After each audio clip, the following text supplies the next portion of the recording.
E aí, pessoal, bem-vindos de volta ao canal. Eu quero que você feche os olhos por um segundo. Imagina o seguinte, é 1945, a Segunda Guerra Mundial acabou de terminar. Você mora numa mansão enorme, isolada, numa ilha no meio do nada. Seus filhos têm uma doença rara que os impede de encostar na luz do sol. Então a casa vive sempre no escuro, cortinas fechadas, portas trancadas, silêncio pesado. E aí, você começa a ouvir passos. Tá, pode abrir os olhos. Hoje a gente vai falar de um dos filmes mais inteligentes, mais atmosféricos e mais perturbadores que o cinema de terror psicológico já produziu. Estou falando de Os Outros, de 2001, dirigido pelo espanhol Alejandro Amenábar e estrelado por Nicole Kidman, numa das melhores atuações da carreira dela. E se você ainda não assistiu, primeiro, cadê você que sumiu? Segundo, calma, a gente não vai estragar o final agora. Mas, se você já assistiu, prepara, porque hoje a gente vai destrinchar cada camada desse filme e talvez você vai entender coisas que passou batido. Eu sou o Gus. Bora?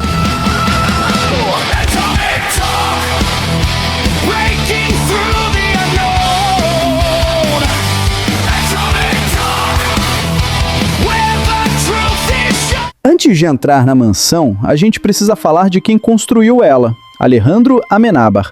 Um nome que, se você não conhece, você deveria. Amenábar é espanhol, nascido no Chile, e desde o começo da carreira mostrou que tinha um talento fora do comum para criar atmosfera, tensão e narrativas que viram a cabeça do espectador de cabeça para baixo. Seu primeiro filme, Tese, de 1996, já ganhou prêmios Goya. Seu segundo, Abre os Olhos, de 1997, foi tão bom que Hollywood fez um remake, que você provavelmente conhece como Vanilla Sky, com Tom Cruise. Sim, Tom Cruise, o mesmo que estava se separando de Nicole Kidman exatamente enquanto ela gravava Os Outros. A vida é uma novela, galera. Mas voltando a Amenábar, Os Outros foi sua estreia em Hollywood, com um orçamento de 17 milhões de dólares, bem gordo para o padrão europeu de então.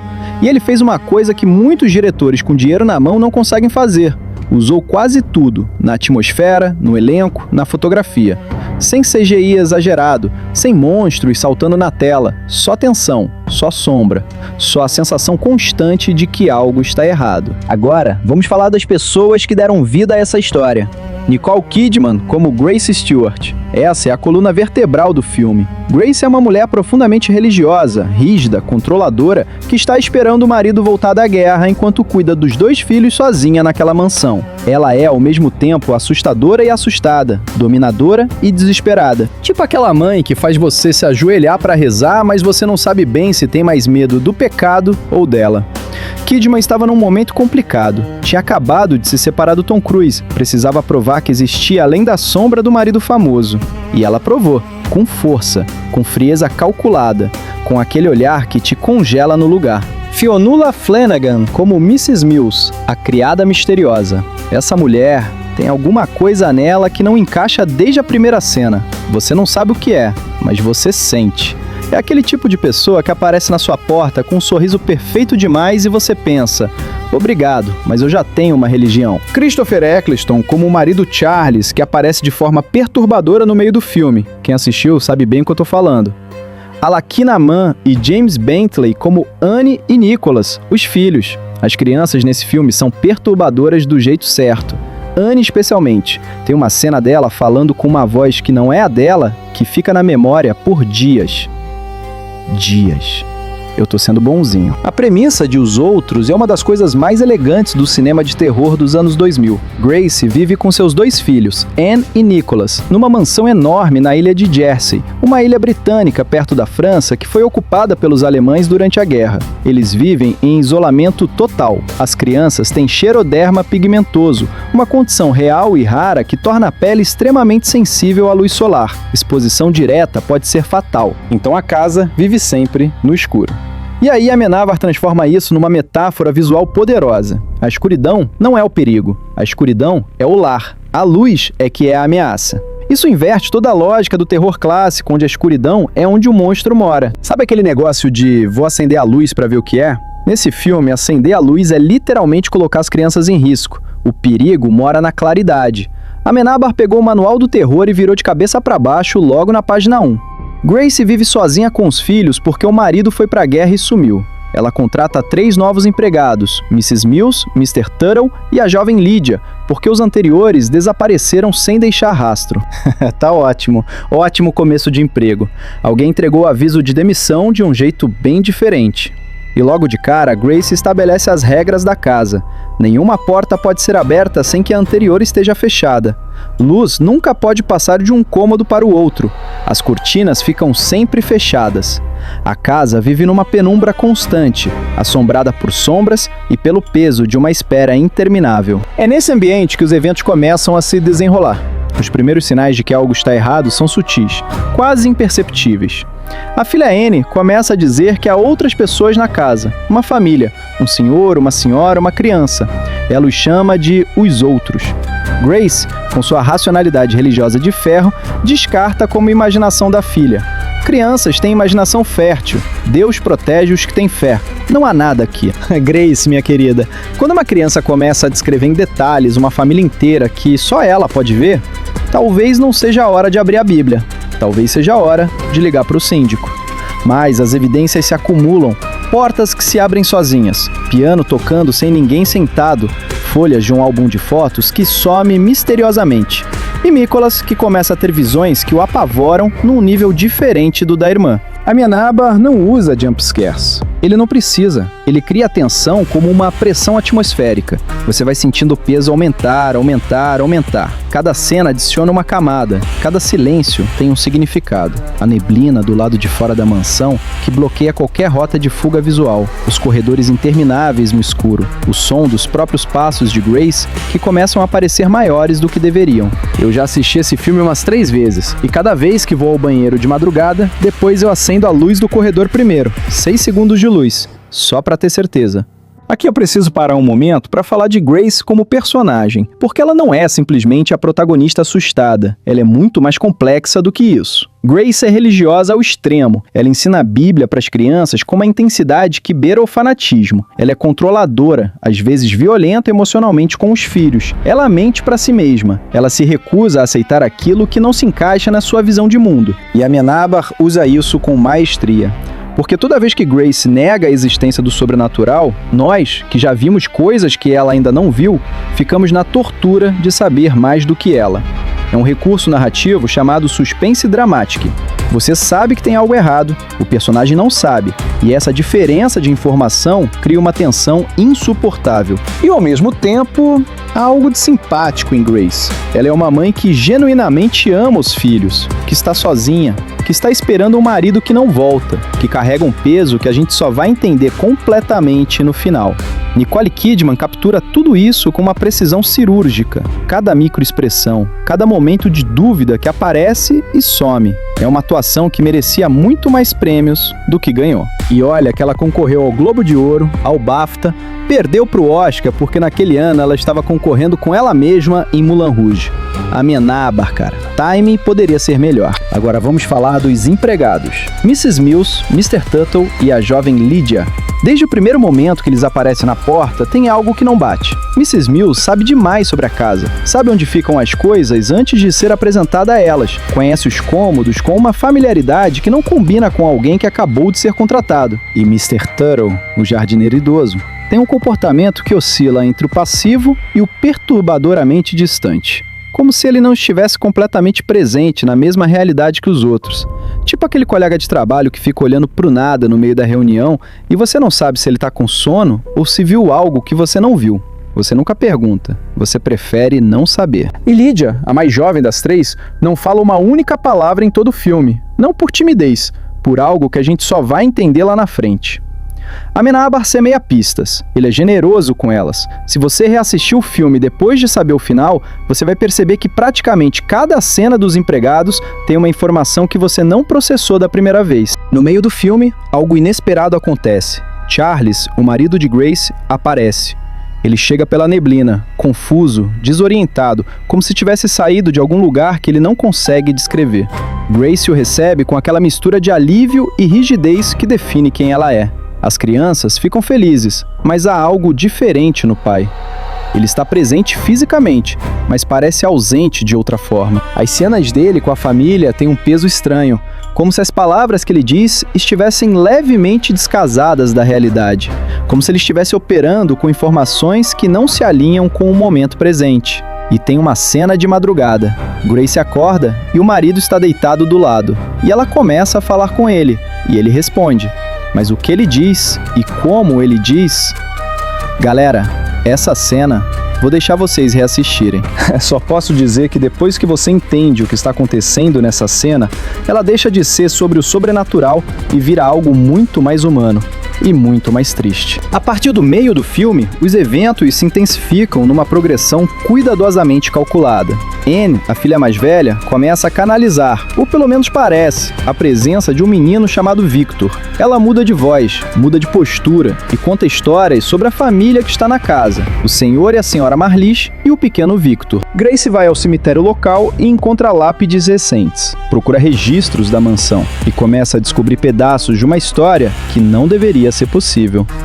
E então há uma cena específica com um álbum de fotos que muda tudo. Um álbum de fotos de pessoas que parecem estar dormindo, mas não estão dormindo. Essa era uma prática real da era vitoriana chamada post-mortem photography. Fotografar os mortos arrumados como se estivessem vivos, como memória dos entes queridos. E Amenábar usa isso como um dos momentos mais perturbadores do filme, sem derramar uma gota de sangue. Sabe, às vezes eu penso que o maior horror do cinema não precisa de monstros, precisa só de context. Tem uma cena específica que é o ponto de virada emocional do filme, quando Grace encontra os empregados reunidos em torno de uma mesa. E o que ela encontra nessa cena redefine tudo. Cada interação que você viu antes, cada olhar, cada palavra estranha, cada momento em que Mrs. Mills parecia saber mais do que deveria. Não vou descrever a cena em detalhes, mas vou dizer o seguinte: há um tipo de horror que não vem do medo de morrer. Vem do medo de descobrir o que já aconteceu. E esse é o tipo de horror que Amenábar escolheu trabalhar. E é nesse momento que você percebe que Os Outros nunca foi um filme sobre fantasmas assustando pessoas. Foi sempre sobre algo muito mais difícil de processar, muito mais humano. Vou falar do final com cuidado, porque se você não assistiu, você merece viver a experiência sem filtro. O que posso dizer é o seguinte: Os Outros pertencem a uma categoria muito específica de filmes, aqueles onde o final não apenas surpreende, mas recontextualiza tudo o que veio antes. Cada cena, cada fala, cada detalhe visual que você achou aleatório. Filmes que fazem isso bem são raros. O Sexto Sentido, de 1999, é o exemplo mais famoso. E, curiosamente, Amenábar entregou Os Outros apenas 2 anos depois, com uma virada narrativa igualmente poderosa e igualmente bem construída. A diferença é que em O Sexto Sentido você fica com a boca aberta, em Os Outros você fica com a boca aberta e com o coração apertado, porque o final não é só inteligente, é triste. É sobre o luto, sobre a recusa de aceitar uma perda, sobre o quanto, às vezes, preferimos construir uma realidade alternativa a enfrentar uma verdade dolorosa. Amenábar pegou um filme de terror e escondeu dentro dele uma história sobre o que fazemos quando não conseguimos dizer adeus. E isso é muito mais assustador do que qualquer fantasma. Os Outros foi um fenômeno. Com um orçamento de 17 milhões de dólares, arrecadou 210 milhões em bilheteria mundial. Isso é quase 13 vezes o investimento inicial. Para ter uma referência, Os Outros custou menos do que muitos filmes de terror merda de Hollywood e lucrou mais do que a maioria deles. No Goya Awards, que é o Oscar espanhol, o filme recebeu 15 indicações e ganhou em 8 categorias, incluindo melhor filme, melhor diretor e melhor roteiro original. Foi o primeiro filme em língua inglesa, sem uma única palavra de espanhol, a ganhar melhor filme no Goya. Isso nunca tinha acontecido antes, e não é pouca coisa. Nicole Kidman foi indicada ao Globo de Ouro de melhor atriz em drama e ao BAFTA de melhor atriz. O filme ganhou o Saturn de melhor filme de terror, melhor atriz para Kidman e melhor atriz coadjuvante para Fionnuala Flanagan. É cult. Absoluta e completamente sim. Os Outros é hoje citado em listas de melhores filmes de terror de todos os tempos, ao lado de O Iluminado, A Bruxa e Hereditário. É estudado em escolas de cinema como exemplo de como construir tensão atmosférica sem depender de efeitos especiais. E não existe sequência, não existe universo expandido, não existe Os Outros Dois, A Volta. Amenábar contou a história que queria contar, fechou a porta e foi embora. E isso, de certa forma, é o respeito máximo que um diretor pode ter pela sua própria obra. Hollywood tentou fazer remakes de outros filmes de Amenábar. Abre os Olhos virou Vanilla Sky, mas os outros ninguém teve coragem. Porque como você melhora algo que já é perfeito 20 e poucos anos depois do lançamento, porque os outros ainda ressoa? Parte da resposta está no que o filme trata debaixo da superfície. É uma história sobre o luto, sobre a recusa, sobre a impossibilidade de dizer adeus a quem amamos, sobre o quanto às vezes nos tornamos fantasmas das nossas próprias vidas, presentes fisicamente, mas presos a um momento do passado que não conseguimos deixar ir. Grace não está simplesmente esperando o marido, ela está presa, e o filme usa o terror sobrenatural como linguagem para falar de algo muito mais universal. O que fazemos quando a realidade que vivemos não é mais sustentável? E tem a questão religiosa. Grace é profundamente católica, e o filme a coloca numa posição onde sua fé, que deveria ser conforto, se torna uma gaiola. Ela não consegue aceitar o que está acontecendo porque não se encaixa no seu sistema de crenças, e esse conflito interno é o verdadeiro motor dramático da história. Amenábar não ataca a religião, mas ele faz uma pergunta muito honesta. E se a certeza que você usa para se proteger for exatamente o que está te impedindo de ver a verdade? É uma pergunta que vale muito além de um filme de terror. Os Outros é uma dessas obras que ficam com você. Não pelo susto, porque ele quase não tem sustos no sentido convencional. Fica pela atmosfera, pelo peso, pela performance de Nicole Kidman, que carrega cada cena nos ombros com uma dignidade impressionante, pela fotografia que transforma a escuridão num personagem, pela trilha que nunca resolve, pelo roteiro que te respeita o suficiente para deixar você chegar sozinho nas conclusões. E principalmente fica pela ideia central que Amenábar planta e rega durante todo o filme. Às vezes, o que nos assombra não é o desconhecido, é o que já sabemos, mas nos recusamos a aceitar. Às vezes, somos nós, os fantasmas. Se você nunca assistiu Os Outros, esse é o momento. Apaga a luz, coloca o fone, deixa a neblina entrar. E se você já assistiu, comenta aqui embaixo. Qual foi o momento exato em que você começou a suspeitar da virada? Adoro ver as respostas porque todo mundo tem um ponto diferente. Tem gente que jura que percebeu desde a primeira cena. Tem gente que foi pego totalmente de surpresa até o último segundo. Não tem resposta errada. Esse é o tipo de filme que faz as pessoas conversarem. E isso, por si só, já diz tudo sobre a qualidade do que Amenábar criou. Se esse vídeo valeu seu tempo, deixa o like, se inscreve no canal e compartilha com aquela pessoa que ainda não conhece esse clássico. Você vai estar fazendo bem ao mundo. Até o próximo vídeo e dorme bem, se conseguir.